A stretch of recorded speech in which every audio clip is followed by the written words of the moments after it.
I left my boring boyfriend for a more exciting guy. Turns out, exciting meant broke and unfaithful. When I went back to apologize, his stunning new girlfriend laughed and said, "Oh, honey, he's upgraded." I never thought I'd be the one to share a story like this, but here I am. It's a tale of choices, regrets, and unexpected lessons. I hope my experience can serve as a cautionary tale for others.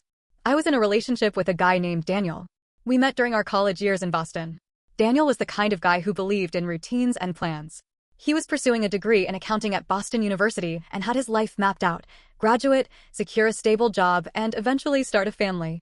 Our dates often consisted of quiet dinners at familiar restaurants, movie nights at home, and weekend walks along the Charles River. It was comfortable, predictable, and, if I'm being honest, a bit monotonous. Enter Lucas. I met Lucas at a mutual friend's art exhibition in the SoA Art Plus Design District. He was an artist from New York City, visiting Boston for the event. Lucas had this magnetic energy about him. He spoke passionately about his art, his travels, and his spontaneous adventures. That night, we ended up talking for hours about everything from street art in Brooklyn to hidden jazz clubs in New Orleans. He was the polar opposite of Daniel: spontaneous, unpredictable, and thrilling. Over the next few weeks, Lucas and I kept in touch. He'd send me photos of his latest artworks, snippets of poetry, and invitations to join him on impromptu trips. The more we communicated, the more I felt drawn to his world.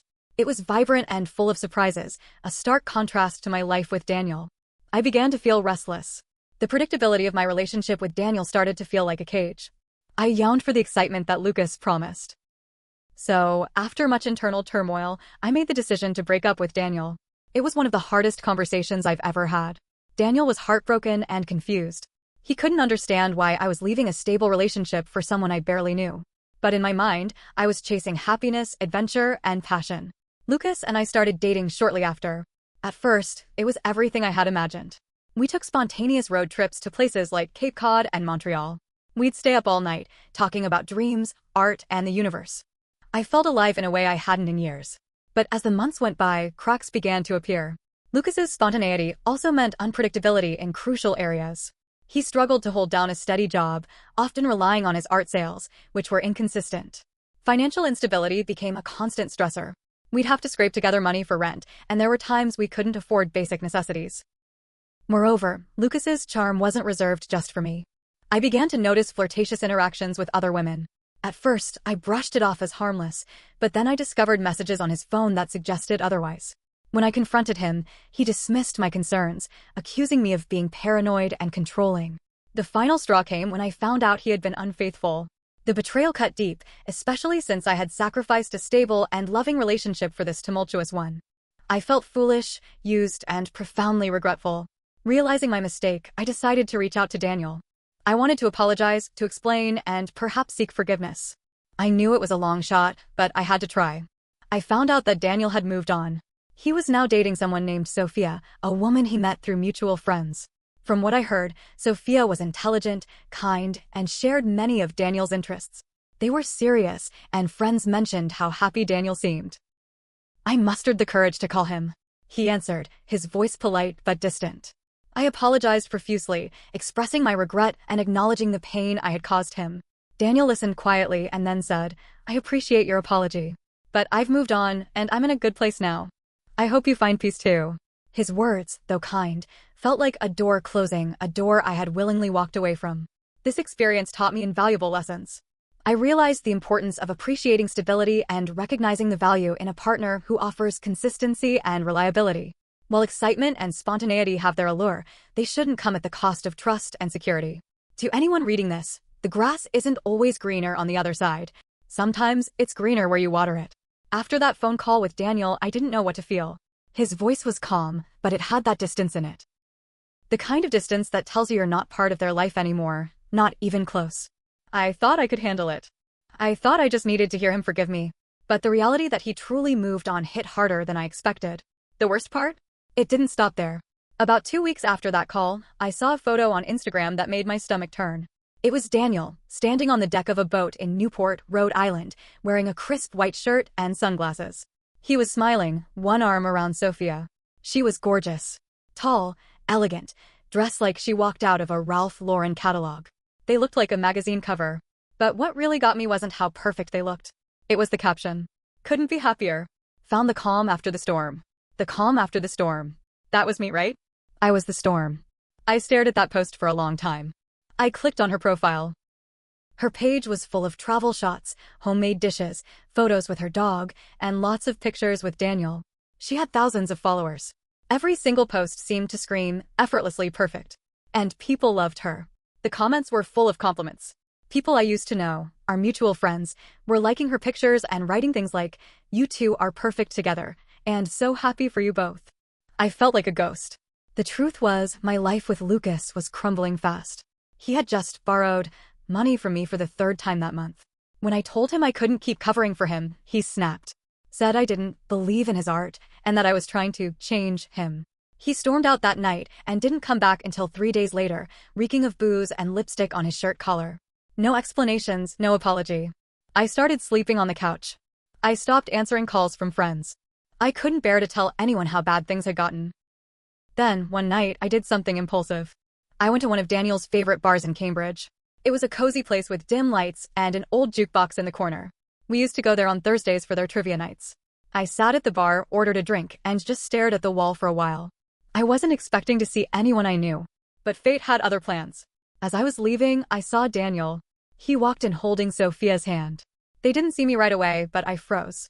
My first instinct was to run, but my legs wouldn't move. He looked happy. Not fake happy. Real happy.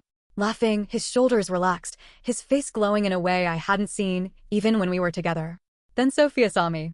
She nudged Daniel and whispered something. He turned, and his eyes locked with mine. For a moment, we both just stared. Then he gave me a small nod. Not a wave. Not a smile. Just a nod. Like an acknowledgement. Like, I see you, but that's it. Sophia leaned in and said something I couldn't hear, then laughed. And I swear I saw her mouth the words, "Oh honey, he's upgraded." I walked out before I broke down. I ended things with Lucas the next morning. Packed my stuff while he slept off another hangover.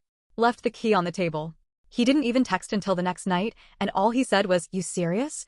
I didn't respond. That should have been the end, right? But it wasn't. Because a week later, I got a message from an unknown number. It just said, "You think she's perfect? She's got secrets. You should see what he doesn't know." And it came with a picture of Sophia at a hotel, kissing another man. My heart dropped. I didn't know what to do with that. And this is where things start to get complicated. Should I send it to Daniel? Should I stay out of it? I don't know yet. But it's eating at me. Because if she's not what she seems, maybe he still deserves to know. Maybe there's still a part of me that wants to be the one who saves him, even if I was the one who hurt him first. More to come. I didn't reply to the text right away. I just stared at the photo for what felt like hours. It was a little blurry, taken from a distance, but it was definitely Sophia. Her hair, her outfit, it was the same beige coat she wore in that boat picture. And the man she was kissing wasn't Daniel. It didn't make sense. She looked so put together. She had that perfect girlfriend image down to a science. I figured maybe it was an old picture, or maybe someone was trying to stir up trouble. But the message that followed made it even worse. She's been doing this for months. She's good at hiding it. I should know. No name. No explanation. Nothing else. I tried calling the number, but it went straight to voicemail. No outgoing message. Just that generic robotic tone. I couldn't sleep that night. My mind wouldn't shut off. As much as I told myself it wasn't my problem anymore, it was still Daniel. And as messed up as our ending was, I didn't want him to go through what I did. So the next day, I did some digging. I went back through Sophia's Instagram. Looked at her tagged photos, her comments, her likes. I didn't know what I was looking for, but then I found it. One of her older photos from a work trip in New York. She was at a rooftop bar with a group of coworkers, all smiling, drinks in hand. One of the guys had his arm casually around her. His name was Jason. I clicked on his profile, and that's when everything got weird. Jason was private, but his profile picture was unmistakable. It was the same guy from the photo I got in the anonymous text. Now I was spiraling. I had a friend who worked in HR at a tech company, nothing shady, but she was the type who could find things with just a name and a city. I asked her if she knew Jason. She did. He worked at a startup downtown and had apparently been involved with someone from another company for months. Office gossip type stuff. My friend didn't know who the woman was, but she knew Jason had recently ended things because the woman didn't want to leave her boyfriend. Suddenly, everything clicked. Sophia was cheating on Daniel. And it wasn't just a fling. It had been going on for a while, long enough that Jason had wanted more. I sat there, phone in my lap, wondering what the hell I was supposed to do now. Daniel had every right to be happy. But he was building that happiness on a lie. And as much as I tried to convince myself I had no right to get involved, the truth is, I still cared. Maybe too much. So I did the only thing I could think of. I sent the photo to Daniel. No message. No explanation. Just the photo and a simple line. I thought you should know. I waited hours. Then a full day. Nothing. Then finally, he texted. Why are you doing this? That hurt more than I thought it would. I didn't reply. I figured I'd already done enough damage, both past and present. But that wasn't the end of it. 2 days later, Sophia showed up at my apartment. Unannounced. She looked flawless as always, but there was something different in her eyes. She didn't come to fight. She came to warn me. You think you know everything, she said, stepping into my hallway like she owned the place. Daniel didn't tell you everything. And if you think sending that photo would bring you two back together, think again. I didn't say anything. Just stared. He never told you about his little habit, did he? She said. All those nights he was working late when you were together. All those times he forgot your birthday or dates. It wasn't work. It was poker. I blinked. What are you talking about? I asked. Daniel had a gambling problem, she said calmly. Got himself into some serious debt a couple years ago. I helped him clean it up. Helped him keep it quiet. But he still owes people. And if you think he's some perfect prince, you're delusional. She left without saying another word. Now I didn't know what to believe. Did Daniel lie to me back then too? Was this some weird smear campaign by a woman trying to cover her tracks, or was there truth in what she said? Everything was starting to unravel, and once again, I was stuck in the middle of a mess I thought I had left behind. One thing was for sure, this story wasn't over. Not even close. I didn't sleep for 2 nights after Sophia showed up. I kept running her words through my head. The calm way she dropped that bomb about Daniel's gambling, the smug smile like she knew something I didn't. And it messed with me, badly. Part of me didn't believe her. Part of me couldn't forget the way Daniel used to check his bank app every 10 minutes, or how he'd go completely silent during March Madness, watching every game like it was life or death.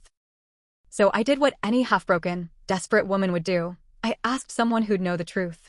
I messaged Marcus, Daniel's old roommate from college.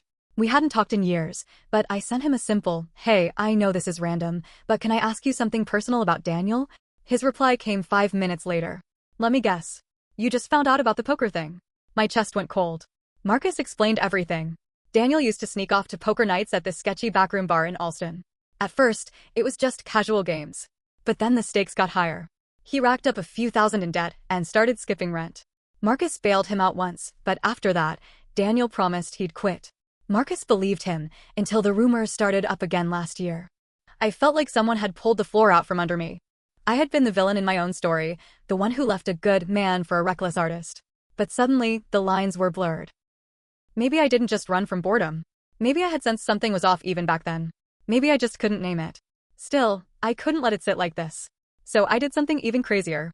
I showed up at a party Daniel and Sophia were throwing. It was a rooftop thing, downtown Boston, in one of those new apartment buildings with skyline views and catered finger food. I wasn't invited, obviously, but I walked in like I belonged. I wore a black dress, hair done, face calm. I had nothing to lose anymore. The second Daniel saw me, he froze. He was holding a drink, mid-laugh, surrounded by people.